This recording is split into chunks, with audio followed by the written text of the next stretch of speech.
A narcissist can never stand a real empath because when they look at one, they feel a kind of shame that no words or experiences can describe. It is the shame of realizing that everything they must mimic, pretend, and steal from others is something the empath naturally possesses. Can you imagine the kind of trigger that causes? The empath becomes the one person the narcissist cannot perform for because a real empath knows what genuine and authentic things look like. They can immediately tell the difference between real and fake. The narcissist charm starts to fall flat. Their fake empathy becomes visible. Their selective kindness gets caught under the empath's radar because they know that something too good to be true usually is. The true empath's greatest power is their ability to observe, and that observation cuts deeper than any insult ever could. When an empath observes, they do not just see behavior, they see intention. They feel the vibration behind every sentence, gesture, and smile. Narcissists can manipulate minds, but they cannot deceive presence, can they? When an empath walks into a room, their very presence threatens the narcissist. Why? Because they are everything the narcissist tries so hard to be. Narcissists depend on empaths for survival because they need them to feel human, to appear good, and to mask their inner rottenness.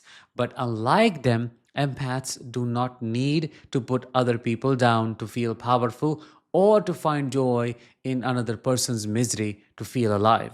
The empath does not need to prove what they sense.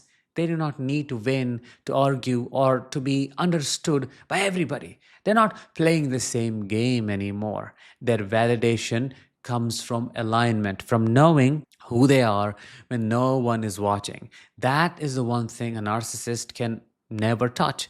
Their entire identity depends on being fed by others, but the empath does not feed illusions. They do not kneel to false power. I'm Danish, a narcissistic abuse recovery professional. Let's discuss 5 reasons why a narcissist cannot handle a real empath. Reason number 1, empaths sense the emotion, narcissists try to hide all the time.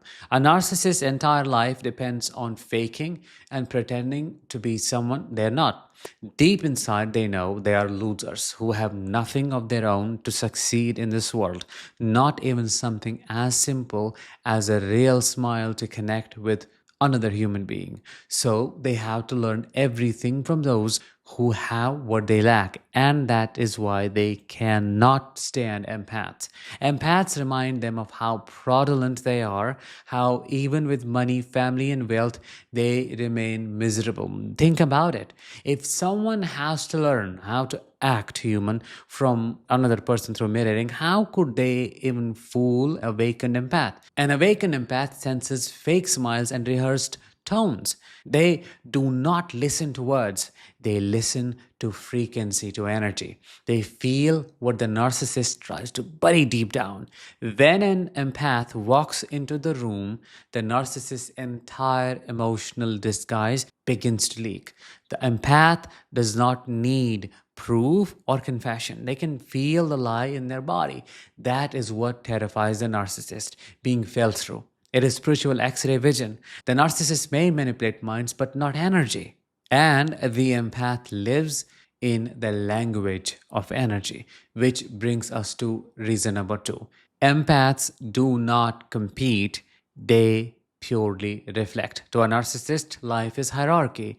Every interaction must end with extreme dominance, admiration, or control. They even rank their relationships by wealth and social value. The richer the person, the more respect they give, and the poorer, the more they ridicule. They always need a scale to put others down and feel superior.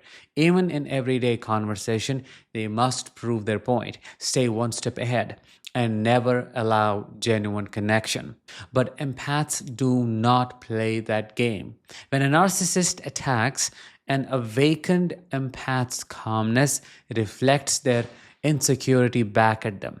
When the narcissist boasts, the empath's stillness and lack of reaction remind them how fragile they actually are, that they need other people's reactions to feel alive.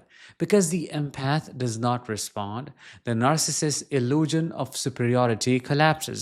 They can't win against someone who is not even playing. Empaths do not fight narcissists, they expose them simply by existing peacefully in truth.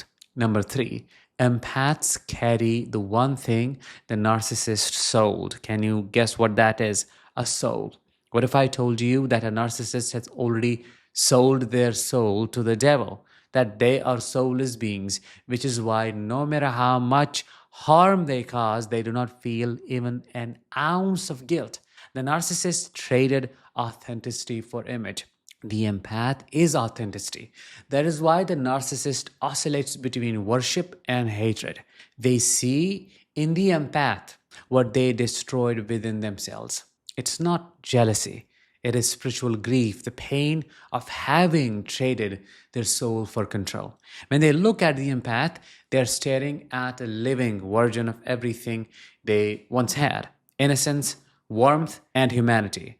That is why they first want to own the empath and later want to destroy them, because both keep them close to the thing they crave and hate the most, the soul they no longer have. The empath's light does not just blind the narcissist, it reminds them of their own darkness.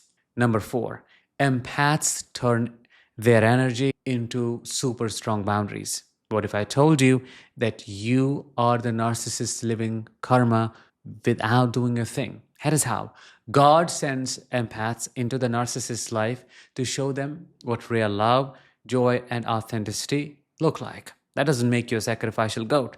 The narcissist experiences true warmth and begins to depend on it, takes it for granted, and abuses it.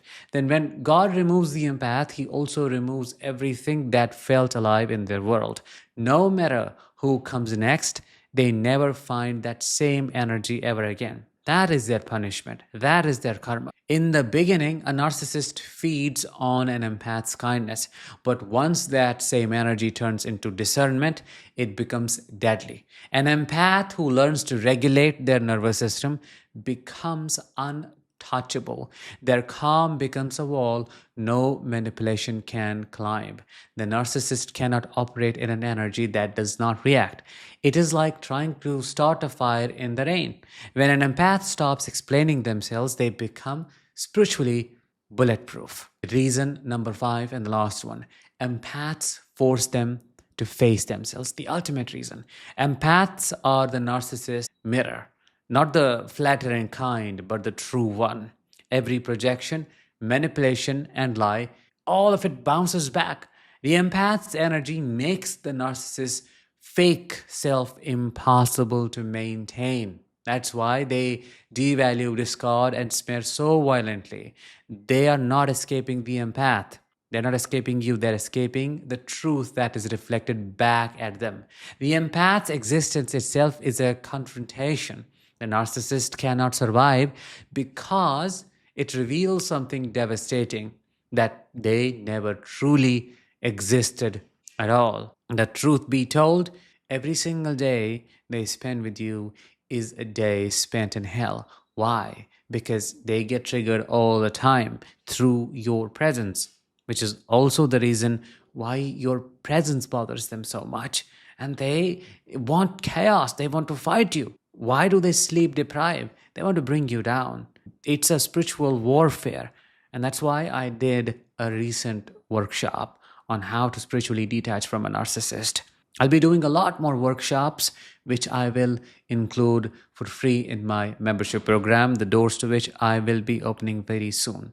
If you want to get on the waiting list and be notified first, sign up right now. Link is in my description. I will talk to you in the next one. Until then, as always, let the healing begin and continue.